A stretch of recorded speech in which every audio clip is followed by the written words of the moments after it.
I knew something was wrong the moment I saw 3 HOA board members standing around my boat, clipboards out, phones recording, and Karen front and center like she was leading a federal investigation. But nothing prepared me for the words she screamed the moment she spotted me, walking down the driveway. "There he is! The owner of the dangerous vessel! This boat is a threat to our entire community." Her voice echoed across the lake like a foghorn. Neighbors peeked through blinds. Dogs barked, and Karen, wearing her trademark sunglasses in righteous fury, marched toward me as if I'd personally declared war on the HOA. I kept walking, calm, controlled, because while Karen had no idea, I had something she didn't. I wasn't just a boat owner. I was a certified Coast Guard safety inspector, but I didn't say that yet. Karen jabbed a finger toward my boat. "This contraption violates at least 6 HOA safety regulations. It's unstable, improperly stored, and frankly a hazard. I've already filed a formal community safety complaint, so unless you want a fine, we're having this removed today." One of the board members nodded nervously. Another whispered something to Karen, but she brushed him off and continued. "I've seen boats before. This one is unsafe. And if the HOA has to get law enforcement involved..." I raised an eyebrow. "Law enforcement?" The irony nearly made me laugh. I asked evenly, "What exactly makes it unsafe?" Karen scoffed. "Look at it. It's big and old. And those ropes aren't tied the way boats are supposed to be tied. I watched a video about maritime knots, so don't try to fool me." A few neighbors had stepped outside now, quietly observing the show. Some were amused. Others just looked tired of Karen's crusades, but all eyes were on us. I stepped past her and inspected the very ropes she'd mentioned. Every knot was perfect. Every safety measure was textbook. Every required precaution was met or exceeded. Because I trained people how to do these things. Karen crossed her arms triumphantly. "See? You're speechless. You know I'm right." That was the moment. I decided today would be the day she finally learned who she was dealing with. I turned slowly, faced her fully, and said, "Karen, you just filed a safety complaint against a boat inspected, approved and maintained by someone the Coast Guard, certified to inspect every vessel on this lake, including yours." Her face froze. Neighbors leaned forward. And for the first time ever, Karen had no idea what to say. Karen blinked at me, clearly processing the fact that she had just accused a Coast Guard certified inspector of having an unsafe boat. But instead of backing down, as any reasonable person would, she did the most Karen thing imaginable. She straightened her sunglasses, lifted her chin, and announced, "Well, certifications don't mean everything. I'm still filing my report." The HOA board members stared at her in disbelief. One whispered, "Karen, maybe we should listen to him." But she waved him off like shooing a fly. "No. This is a community safety issue," she insisted. "And if he thinks some Coast Guard badge gives him permission to park a floating death trap in my neighborhood, he's mistaken." I took a slow breath. The drama was unnecessary, but I also knew Karen's behavior well. Once she committed to a crusade, she would die on that hill before admitting she was wrong. I responded calmly, "Karen, I appreciate your concern for safety. I really do. But everything on this boat meets federal and state regulations. And if there's anything you'd like me to explain, I'm happy to..." She cut me off. "I don't need explanations. I need results. This boat is unstable. It's too close to the waterline. Those straps look loose. And she pointed randomly at the hull. "That part right there is definitely illegal." Several neighbors stifled laughter. I walked to the hull and tapped the exact spot she pointed at. This is a standard structural support. Every modern lake boat has one." Karen didn't miss a beat. "Well, how was I supposed to know that? You think everyone here spends their time studying boats like you?" Behind her, the board looked exhausted. One finally stepped forward. "Karen, we can't fine him for something that isn't a violation," he said gently. Karen spun on him. "Are you taking his side?" "I'm taking the side of common sense," he answered. Her jaw tightened.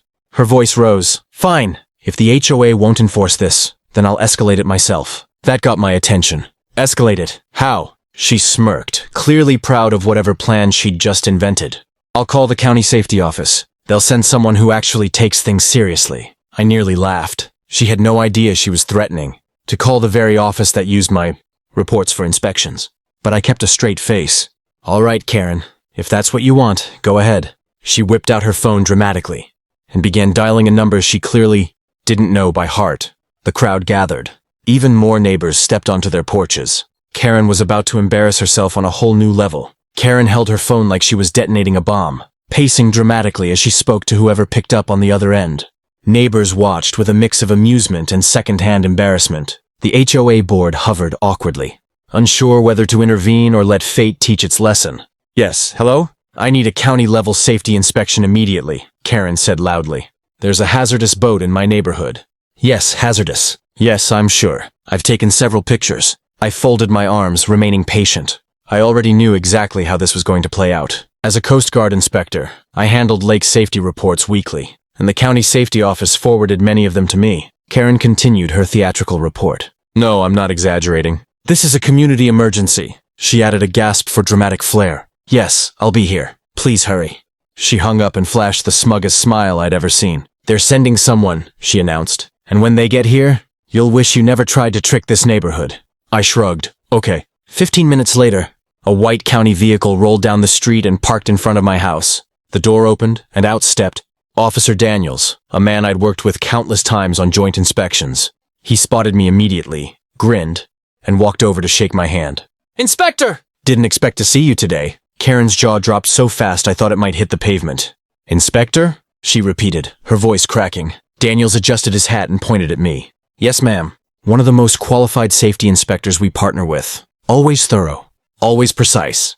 Then he gave me a friendly nod. You reviewing a case out here? Before I could answer, Karen shoved herself between us. No, I called you! He's the one with the dangerous boat. The unstable one.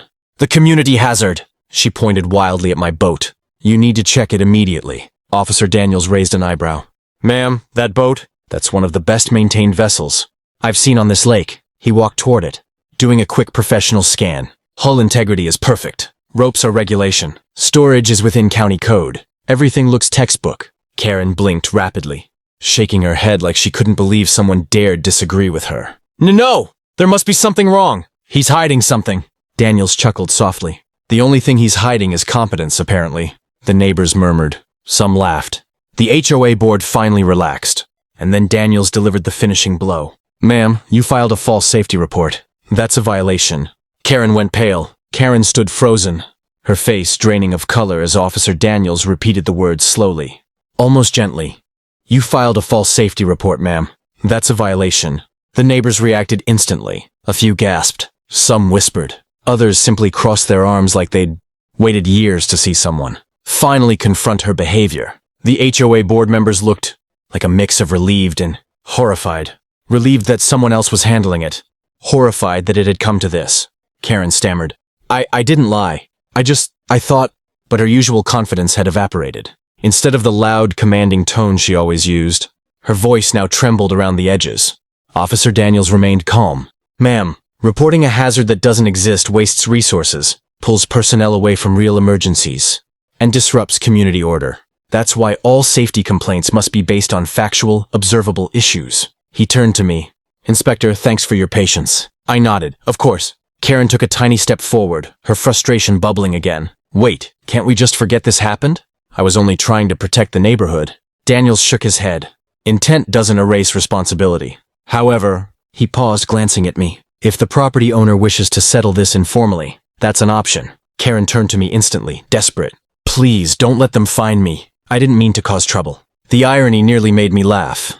After all the accusations, threats, and theatrics, she finally understood what accountability felt like. But this wasn't about revenge. It was about ending the cycle. I took a breath. I don't want you fined, Karen, but I do want the harassment to stop.